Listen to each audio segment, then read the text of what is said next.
দর্শক, আমি এখন রয়েছি নরসিংদী সেই লটকন বাগানে। চলুন দেখে আসি লটকন বাগান। দর্শক, এই দেখাই, এই একটি গাছ, এই গাছে কি পরিমাণ লটকন হয়েছে আপনারা দেখেন।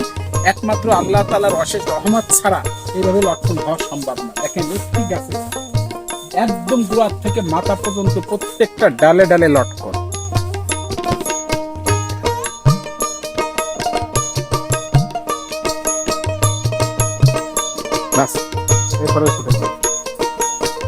তবে আপনার তো দেখতে পেয়েছেন না ভাই রে ভাই, আল্লাহ তাআলার অশেষ রহমত। দেখেন ভাই, দেখেন ভাই, কোন দিকে ঘুরবো ক্যামেরা, যে দিক ঘুরবো সেদিক।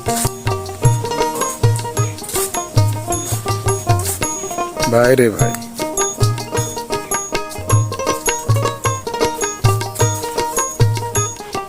ওই লটকন বাগান দেওয়ার জন্য। কোথা থেকে আসছেন? আমরা আসছি ডুমরাগান থেকে। আচ্ছা, কেন আসলেন? ওই লটকন বাগান দেখবো। দেখলেন, কেমন দেখলেন? না, ভালো দেখেছি, কিন্তু সুন্দর লাগছে বাগান। হ্যাঁ, বাগান খুব একটা গাছে কি পরিমাণ লটকন? অনেক অনেক লটকন আছে। কখনো কি ধারণা করতে পারছেন যে একটা গাছে না এত না লটকন না, হবে? এমন বাদ দিনে এমন হবে। আচ্ছা, বাসায় বাবার জন্য লটকন নিয়ে যাবেন না? লটকন নিয়ে তো যাবো। বাবিদের জন্য বড় সন্তান আছে, ছেলে মেয়ে সবার জন্য নিয়ে